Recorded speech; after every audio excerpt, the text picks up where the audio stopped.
ఇది మొగిలి పువ్వు. ఇది చాలా అందంగా ఉంటుంది. ఇది ఇదే కాలంలో వస్తుంది. ఇది వెనకటి సంది ఎన్నో సామెతలు ఉన్నాయి. కానీ వెనకటి సంది ప్రాచీన కాలంలో దీన్ని ఎన్నో వాటి కొరకు వాడుకునేది. వాటికి ఆయుర్వేదాలు వాడేది, హోలీ కొరకు వాడేది, హోలీ రంగులు దీంతోటే. కానీ దీని ద్వారా రైతులు వెనకట వానలు ఎప్పుడు పడతాయి, ఎట్లా పడతాయి, ఎంత పడతాయి అది కూడా వాళ్ళు ప్రెడిక్ట్ చేసేది వెనకట. అదేంటంటే ఇవి మొగిలి పూలు ఇత్తామన్నమాట.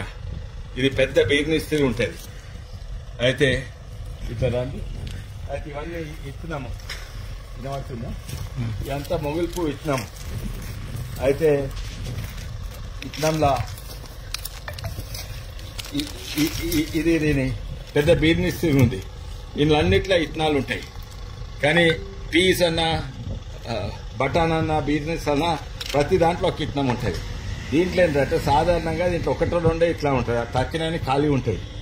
అయితే ఇది ఇత్తనము మొదట్లుంటే దబ్బున వాన పడుతుంది, లాస్ట్కు ఉంటే వానలు లేట్కి వస్తాయి, మధ్యలో ఉంటే వానలు కరెక్ట్ టైం మీద వస్తాయి అంటారు. అయితే దీని ప్రకారంగా నేను కరెక్టే అనుకుంటున్నాను, ఆర్డర్ కూడా కరెక్ట్ అనుకుంటున్నాను. అయితే ఇందులో ఒక తీసాం. ఇది కొత్తది, ఇత్తనం మొత్తం ఫామ్ కాలేదు. ఫామ్ అయిన ఇత్తనాలు ఏది ఇక్కడ ఉన్నాయా? ఇగో ఇది ఉందనుకోండి, ఇది తీస్తా. అయితే ఇది ఒకవేళ కింది భాగం ఉంటే వాన లేట్ వచ్చినట్టు, మధ్యలో ఉంటే టైం మీద వచ్చినట్టు, మీద ఉంటే ఇది. అయితే ఇది ఇత్తనం ఇంకా లేతగా ఉన్నది. ఇది ఇప్పి చూస్తాము.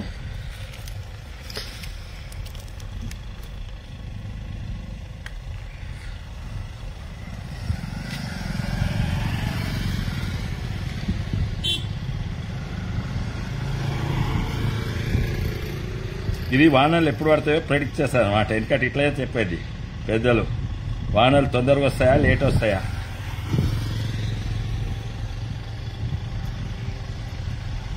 అయితే అప్పుడు ఎందుకంటే వెదర్ టెక్నిక్, శాటిలైట్ ఇవన్నీ లేకుండే అప్పుడు పెద్దలు ఇట్లనే చూసేది. చూద్దాం ఇత్తనం ఏడుంది.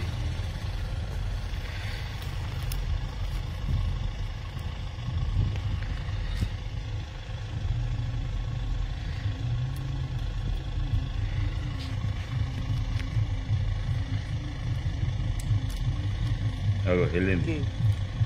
ఇత్తనం కింద పడ్డది. ఇదేనా ఇత్తనం? ఇక్కడ ఉండే మళ్ళీ చూద్దాము.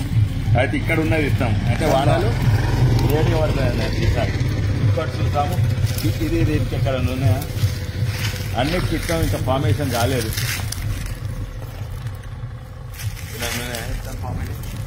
ఇగో ఇది చూద్దాం కదా, ఇది చూద్దాము. ఫార్మేషన్ ఎక్కడైందని.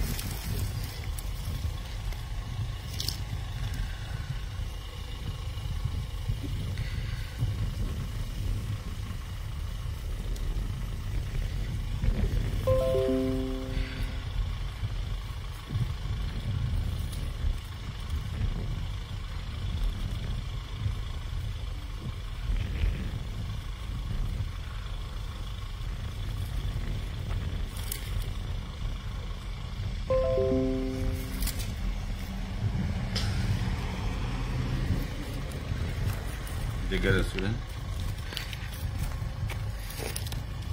ఇగో ఇత్తనం ఈడున్నది, కొనాకున్నది. అంటే ఈసారి వానలు ఇగో ఇత్తనం ఇది. ఈసారి వానలు లాస్ట్కు ఒక్కటే ఇత్తనం ఉన్నది. ఈ లాస్ట్కు ఇది కాడ. అయితే ఈసారి వానలు కొంచెం లేటుగా వస్తాయన్నట్టు. ఇది వెనకట దీని కొరకు వాడేది. ఇదిగో